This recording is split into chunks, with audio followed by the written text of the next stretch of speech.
ನಮಸ್ತೆ ಎಲ್ಲರಿಗೂ. ಎಲ್ಲರೂ ಹೇಗಿದ್ದೀರಾ? ನಾನು ಚೆನ್ನಾಗಿದ್ದೀನಿ, ನೀವೆಲ್ಲ ಚೆನ್ನಾಗಿದ್ದೀರಾ ಅಂತ ಭಾವಿಸ್ತಾ ಇವತ್ತು ಒಂದು ಒಳ್ಳೆ ರೆಸಿಪಿ ತೊಗೊಂಡು ಬಂದಿದ್ದೀನಿ. ರಾತ್ರಿ ಊಟಕ್ಕೆ ಚಪಾತಿಗೆ ಬಿಸಿ ಬಿಸಿ ಅನ್ನಕ್ಕೆ ತುಂಬಾ ಚೆನ್ನಾಗಿರುತ್ತೆ.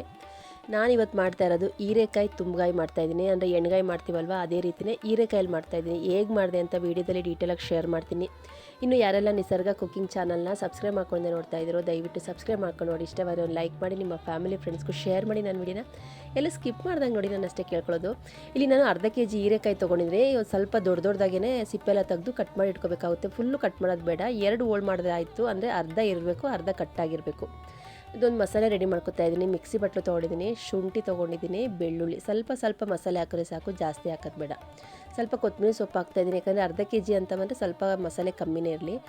ತೆಂಗಿನಕಾಯಿ ತುರಿ ಹಾಕ್ತಾಯಿದ್ದೀನಿ, ಚಕ್ಕೆ ಲವಂಗ ಒಂದು 2ರಿಂದ 3 ಲವಂಗ ಹಾಕ್ತಾಯಿದ್ದೀನಿ, ಚಕ್ಕೆ 1ರಿಂದ 1.5 ಇಂಚಷ್ಟು ಚಕ್ಕೆ ಹಾಕ್ತಾಯಿದ್ದೀನಿ, ಸ್ವಲ್ಪ ಗಸಗಸೆ ಹಾಕ್ತಾಯಿದ್ದೀನಿ. ಖಾರಕ್ಕೆ ಅಚ್ಚ ಖಾರದ ಪುಡಿ ಹಾಕ್ತಾಯಿದ್ದೀನಿ. ನೋಡಿ, ನಮ್ಗೆ ಎಷ್ಟು ಖಾರ ಬೇಕೋ ಅಷ್ಟು ಖಾರ ತೊಗೋಬೇಕಾಗುತ್ತೆ. ಜಾಸ್ತಿ ಜನ ಇದ್ದಾರೆ ಅಂದರೆ ಇದರಲ್ಲಿ ಸ್ವಲ್ಪ ಕ್ವಾಂಟಿಟಿ ಜಾಸ್ತಿ ಮಾಡಿಕೊಂಡ್ರೆ ಆಗುತ್ತೆ. ಅಚ್ಚ ಖಾರದ ಪುಡಿ, ಧನಿಯಾ ಪುಡಿ 1/4 ಸ್ಪೂನಷ್ಟು. ಇದಕ್ಕೆ ರುಚಿಗೆ ತಕ್ಕಷ್ಟು ಉಪ್ಪು ಹಾಕ್ತಾಯಿದ್ದೀನಿ. ಹುಣ್ಸೆಹಣ್ಣು ಹಾಕ್ತಾಯಿದ್ದೀನಿ, ಟೊಮೊಟೊ ಹಾಕ್ತಾಯಿಲ್ಲ. ಹುಣ್ಸೆಹಣ್ಣು ಹಾಕೋದ್ರಿಂದ ತುಂಬ್ಗಾಯಿಗೆ ತುಂಬಾ ಚೆನ್ನಾಗಿರುತ್ತೆ. ಹಾಗಾಗಿ ಸ್ವಲ್ಪ ನೀರು ಹಾಕ್ಕೊಂಡು ಗಟ್ಟಿಯಾಗಿ ನೈಸಿಗೆ ಪೇಸ್ಟ್ ಮಾಡ್ಕೋಬೇಕಾಗುತ್ತೆ. ತುಂಬ ನೀರಂಗೆ ಮಾಡ್ಕೊಳ್ಳೋದು ಬೇಡ, ಯಾಕಂದರೆ ನಮಗೆ ಹೀರೆಕಾಯಲ್ಲಿ ಇದು ತುಂಬಬೇಕು. ಹಾಗಾಗಿ ನಾನು ಇದನ್ನು ಗಟ್ಟಿಗೆ ರುಬ್ಕೊಂಡಿದ್ದೀನಿ. ನೋಡಿ, ಹೀರೆಕಾಯಿ ನಾನು 2 ಭಾಗ ಮಾಡ್ಕೊಂಡಿದ್ದಲ್ಲ, ಈ ಥರ 2 ಹೋಳು ಮಾಡಿಕೊಂಡು ಹೀರೆಕಾಯಿಲಿ ಮಸಾಲೆ ಹಾಕ್ಕೊಂಡು ಹಂಗೆ ಪ್ರೆಸ್ ಮಾಡಿ ಒಂದು ಪ್ಲೇಟ್ಗೆ ಹಾಕಿ ಇಟ್ಕೋಬೇಕು. ಒಂದೇ ಸಲ ಎಲ್ಲ ರೆಡಿ ಮಾಡಿ ಇಟ್ಕೊಂಡು ಆಮೇಲೆ ಒಗ್ಗರಣೆ ಹಾಕೋದ್ರಿಂದ ಇದು ಒಂದು 5 ನಿಮಿಷ ಹಾಕಿ ಬಿಟ್ಟರು ಕೂಡ ಚೆನ್ನಾಗಿರುತ್ತೆ. ಟೈಮ್ ಇಲ್ಲ ಅಂತಂದರೆ ಇವಾಗ ಹಿಂಗೆ ಆಗ್ತಾ ಒಗ್ಗರಣೆ ಹಾಕ್ಬೋದು. ಹಂಗೋಗುತ್ತೆ. ಈ ಥರ ಇಟ್ಟು ಮಾಡೋದ್ರಿಂದ ಸ್ವಲ್ಪ ಉಪ್ಪು ಖಾರ ಅದಕ್ಕೆ ಇಳಿಯುತ್ತೆ ಅಂತ ಅಷ್ಟೇನೆ. ನೋಡಿ, ಮಿಕ್ಕಿದ ಮಸಾಲೆ ನಾನೆಲ್ಲ ಹಂಗೆ ಮಿಕ್ಸಿ ಬಟ್ಲಲ್ಲಿ ಇಟ್ಕೊಂಡಿದ್ದೀನಿ. ಒಂದು ಬಾಣಲಿಗೆ ಸ್ವಲ್ಪ ಎಣ್ಣೆ ಹಾಕ್ತಾಯಿದ್ದೀನಿ. ತುಂಬ್ಗಾಯಿ ಅಲ್ವಾ, ಹಾಗಾಗಿ ಸ್ವಲ್ಪ ಎಣ್ಣೆ ಹಾಕ್ತೀನಿ. ಕುಕ್ಕರಲ್ಲಿ ಮಾಡ್ಕೋಬೋದು, ಆದರೆ ನಾನು ಇವತ್ತು ಬಾಣಲಿಲೇ ಮಾಡ್ತಾಯಿದ್ದೀನಿ. ಸ್ವಲ್ಪ ಸಾಸಿವೆ, ಸ್ವಲ್ಪ ಜೀರಿಗೆ ಹಾಕ್ತಾಯಿದ್ದೀನಿ. ಜೀರಿಗೆ ಸಾಸಿವೆ ಎಲ್ಲ ಸ್ವಲ್ಪ ಸಿಡಿಬೇಕು. ಕರ್ಬೇವಿನ ಸೊಪ್ಪು ಹಾಕ್ತಾಯಿದ್ದೀನಿ. ಕರ್ಬೇವಿನ ಸೊಪ್ಪು ಹಾಕ್ಬಿಟ್ಟು ಹಿಂಗೆ ಹಾಕಬೇಕು. ಹಿಂಗೆ ಹಾಕೋದ್ರಿಂದ ಅಡುಗೆಗೆ ಒಳ್ಳೆ ಟೇಸ್ಟ್ ಕೊಡುತ್ತೆ, ಜೀರ್ಣಶಕ್ತಿ ಕೂಡ ಚೆನ್ನಾಗಾಗುತ್ತೆ. ಇದೆಲ್ಲ ಹಾಕಿ ಚೆನ್ನಾಗಿ ಫ್ರೈ ಆಗ್ತಿದ್ದಂಗೆ ಈರುಳ್ಳಿ ನಾನು ಒಂದು ದಪ್ಪದನ್ನ ಸಣ್ಣದಾಗಿ ಕಟ್ ಮಾಡಿ ಇಟ್ಕೊಂಡಿದ್ದೆ. ಈರುಳ್ಳಿ ಎಲ್ಲ ಹಾಕ್ಬಿಟ್ಟು ಚೆನ್ನಾಗಿ ಕೆಂಪಾಗಂಗೆ ರೋಸ್ಟ್ ಮಾಡ್ಕೋಬೇಕಾಗುತ್ತೆ. ಇದಕ್ಕೊಂದು 1/4 ಸ್ಪೂನಷ್ಟು ಅರಿಶಿನ ಪುಡಿ ಹಾಕ್ತಾಯಿದ್ದೀನಿ. ಅರಿಶಿನ ಪುಡಿ, ಈರುಳ್ಳಿ, ಕರ್ಬೇವಿನ ಸೊಪ್ಪೆಲ್ಲನೂ ಚೆನ್ನಾಗಿ ಎಣ್ಣೆಯಲ್ಲಿ ಫ್ರೈ ಆಗಬೇಕು.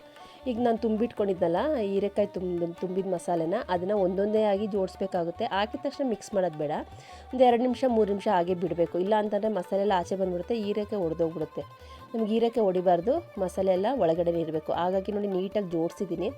ಅರ್ಧ ಕೆಜಿ ಒಂದು ಟೈಮ್ಗೆ ಆರಾಮಾಗಿ ಇದನ್ನು ಒಂದು 3ರಿಂದ 4 ಜನ ಆರಾಮಾಗಿ ತಿನ್ಬೋದು. ನೋಡಿ, ಈಗಲೇ ನಾವು ನೀರು ಹಾಕೋದು ಬೇಡ, ಒಂದು 5ರಿಂದ 10 ನಿಮಿಷ ಹಿಂಗೆ ಸಿಮ್ಮಲ್ಲಿ ಇಟ್ಕೊಂಡೇ ಬೇಯಿಸ್ಬೇಕಾಗುತ್ತೆ. ಕೈ ಆಡಿಸ್ಬಾರ್ದು ಜಾಸ್ತಿ, ಕೈ ಆಡಿಸಿದ್ರೆ ಮಸಾಲೆ ಎಲ್ಲ ಹೊರಗೆ ಬಂದುಬಿಡುತ್ತೆ. ನೋಡಿ, ಎಣ್ಣೆಲ್ಲ ನೀಟಾಗಿ ಚೆನ್ನಾಗಿ ಸೈಡೆಲ್ಲ ಎಣ್ಣೆ ಬಿಡಬೇಕು. ಕುಕ್ಕರಲ್ಲಿ ಮಾಡಿದ್ರೆ 1 ವಿಷಲ್ ಹಾಕ್ಸ್ಕೊಂಡ್ರೆ ಸಾಕಾಗುತ್ತೆ. ನಾನು ಇವತ್ತು ಪಾತ್ರೆಯಲ್ಲೇ ಮಾಡ್ತಾ ಇರೋದ್ರಿಂದ ಸಿಮ್ಮಲ್ಲಿ ಇಟ್ಕೊಂಡು ಬೇಯಿಸ್ತಾ ಇದ್ದೀನಿ. ಮಿಕ್ಕಿತ್ತಲ್ಲ ಮಸಾಲೆ ಮಿಕ್ಸಿ ಬಟ್ಲಲ್ಲಿ, ಅದನ್ನು ಹಾಕ್ಬಿಟ್ಟು ಚೆನ್ನಾಗಿ ಮಿಕ್ಸ್ ಮಾಡಬೇಕಾಗುತ್ತೆ. ಆ ಮಸಾಲೆ ಕೂಡ ಹಾಕಿ ನಾನು ಇನ್ನೂ ನೀರು ಹಾಕಿಲ್ಲ, ಯಾಕಂದರೆ ಸೈಡಲ್ಲೆಲ್ಲ ಎಣ್ಣೆ ಬಿಡಬೇಕು ಅಂತಲೇ ನಾನು ನೀರು ಹಾಕಿಲ್ಲ. ಈ ಟೈಮಲ್ಲಿ ಒಂದು 1/4 ಸ್ಪೂನಷ್ಟು ಗರಂ ಮಸಾಲೆ ಹಾಕಬೇಕು. ಯಾವುದೇ ರೀತಿ ನಾನು ಇಲ್ಲಿ ಗರಂ ಮಸಾಲೆ ನಾನು ಯೂಸ್ ಮಾಡಿಲ್ಲ. ಹಾಗಾಗಿ ಇವಾಗ ಮನೇಲಿ ಯಾವುದೇ ಒಂದು ಗರಂ ಮಸಾಲೆ ಇರಲಿ, ಅದೇ ಒಂದು 1/4 ಸ್ಪೂನಷ್ಟು ಹಾಕ್ಕೊಂಡ್ರೆ ಚೆನ್ನಾಗಿರುತ್ತೆ. ಗರಂ ಮಸಾಲೆ ಹಾಗೂ ಇರುತ್ತೆ, ಶುಂಠಿ ಬೆಳ್ಳುಳ್ಳಿ ಪೇಸ್ಟಲ್ಲಿ ಹಾಕಿರೋದ್ರಿಂದ ಚೆನ್ನಾಗಿ ರುಚಿ ಇರುತ್ತೆ. ಇದಕ್ಕೆ ನಾನು ಮಿಕ್ಸಿ ಬಟ್ಲು ತೊಳೆದಿಟ್ಕೊಂಡಂಥ ಅದೇ ಬಟ್ಲಲ್ಲೇ ನೀರು ಹಾಕ್ತಾಯಿದ್ದೀನಿ. ಜಾಸ್ತಿ ನೀರು ಹಾಕೋದು ಬೇಡ, ಗಟ್ಟಿನೇ ಇರಬೇಕು. ಚಪಾತಿಗೆ ತಿನ್ನಬೇಕು ಅಂತಂದರೆ ಸ್ವಲ್ಪ ಗಟ್ಟಿನೇ ಇರಲಿ. ಕುಕ್ಕರಲ್ಲಿ ಮಾಡ್ತೀವಿ ಅಂತಂದರೆ ನಾವು ಎಷ್ಟು ನೀರು ಹಾಕ್ತೀವೋ ಅಷ್ಟೇ ಇರುತ್ತೆ. ಪಾತ್ರೆಯಲ್ಲಿ ಅಂತಂದರೆ ಸ್ವಲ್ಪ ನೀರು ಜಾಸ್ತಿ ಬೇಕಾಗುತ್ತೆ, ಹೀರೆಕಾಯಿ ಬೇಯಬೇಕಲ್ವ. ಹಾಗಾಗಿ ಒಂದು ಲೋಟ ನೀರು ಎಕ್ಸ್ಟ್ರಾ ಹಾಕಿದ್ರೆ ಚೆನ್ನಾಗಿರುತ್ತೆ. ನೋಡಿ, ಎಷ್ಟು ಥಿಕ್ನೆಸ್ಸಾಗಿ ಬಂತು ನೋಡಿ. ನಾನು ಇದಕ್ಕೆ ಕಡಲೆ ಹಾಕಿಲ್ಲ, ಏನೂ ಹಾಕಿಲ್ಲ. ಇಷ್ಟು ಗಟ್ಟಿಯಾಗಿ ಬಂತು ಅಂದರೆ ನಾವು ಮಸಾಲೆ ಸ್ವಲ್ಪ ಜಾಸ್ತಿ ತೊಗೊಂಡ್ರೆ ಜಾಸ್ತಿ ಜನ ಇದ್ದಾಗ ಇದರಲ್ಲೇ ಡಬಲ್ ಆಗುತ್ತೆ. ತುಂಬಾ ಚೆನ್ನಾಗಾಗಿತ್ತು. ರಾತ್ರಿ ಊಟಕ್ಕಂತೂ ತುಂಬ ಚೆನ್ನಾಗಿರುತ್ತೆ. ಬಿಸಿ ಬಿಸಿ ಅನ್ನಕ್ಕೆ ಇನ್ನೂ ಚೆನ್ನಾಗಿರುತ್ತೆ. ತುಪ್ಪ ಹಾಕೊಂಡು ತಿಂತಾಯಿದ್ರೆ ಎಷ್ಟು ಚೆನ್ನಾಗಿರುತ್ತೆ ಅಂದರೆ ಅಷ್ಟೇ ರುಚಿಯಾಗಿರುತ್ತೆ. ನೀವು ಒಂದು ಸಲ ಟ್ರೈ ಮಾಡಿ. ನಾನು ಹೇಗೆ ಮಾಡ್ತೀನಿ ಮನೇಲಿ ತಿಂಡಿ ಊಟ ಅಂತ ವಿಡಿಯೋನೆಲ್ಲ ನಾನು ಶೇರ್ ಮಾಡಿದ್ದೀನಿ. ನನ್ನ ವೀಡಿಯೋಸ್ನ ಯಾರಿನ್ನೂ ನೋಡಿಲ್ವೋ ಪ್ಲೀಸ್ ನೋಡಿ ಸಪೋರ್ಟ್ ಮಾಡಿ. ಇನ್ನೂ ಯಾರೆಲ್ಲ ನಿಸರ್ಗ ಕುಕಿಂಗ್ ಚಾನಲ್ನ ಸಬ್ಸ್ಕ್ರೈಬ್ ಮಾಡ್ಕೊಂಡೆ ನೋಡ್ತಾ ಇದ್ದೀರೋ ಪ್ಲೀಸ್ ದಯವಿಟ್ಟು ಸಬ್ಸ್ಕ್ರೈಬ್ ಮಾಡ್ಕೊಂಡು ನೋಡಿ. ಇಷ್ಟವಾದರೆ ಒಂದು ಲೈಕ್ ಮಾಡಿ, ನಿಮ್ಮ ಫ್ಯಾಮಿಲಿ ಫ್ರೆಂಡ್ಸ್ಗೂ ಶೇರ್ ಮಾಡಿ ನನ್ನ ವೀಡಿಯೋನ.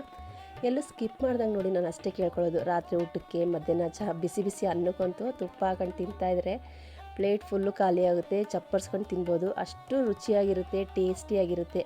ಹಾಗಾಗಿ ವಿಡಿಯೋ ಶೇರ್ ಮಾಡಿದ್ದೀನಿ. ನಿಮ್ಮೆಲ್ಲರಿಗೂ ನನ್ನ ಅಡುಗೆ ಇಷ್ಟ ಆಗುತ್ತೆ ಅಂತ ಭಾವಿಸಿದ್ದೀನಿ. ಇದರ ಅನಿಸಿಕೆ ಅಭಿಪ್ರಾಯನ ಮರಿದಂಗೆ ಕಮೆಂಟ್ ಸೆಕ್ಷನಲ್ಲಿ ಹಾಕಿ. ಓದೋದಕ್ಕೆ ಕಾಯ್ತಾ ಇರ್ತೀನಿ. ಚಪಾತಿ, ಸಿಂಪಲ್ ಊಟ, ಚಪಾತಿ ಹೀರೆಕಾಯಿ ತುಂಬ್ಗಾಯಿ ಸೈಡಲ್ಲಿ. ಇವಾಗಂತೂ ಮಾವಿನ ಕಾಲ ಅಂತ ಅಂದಾಗ ಮಾವಿನಕಾಯಿ ಇಲ್ಲ ಅಂತ ಅಂದರೆ ಊಟ ಫುಲ್ ಆಗೋದಿಲ್ಲ ಅಲ್ವಾ.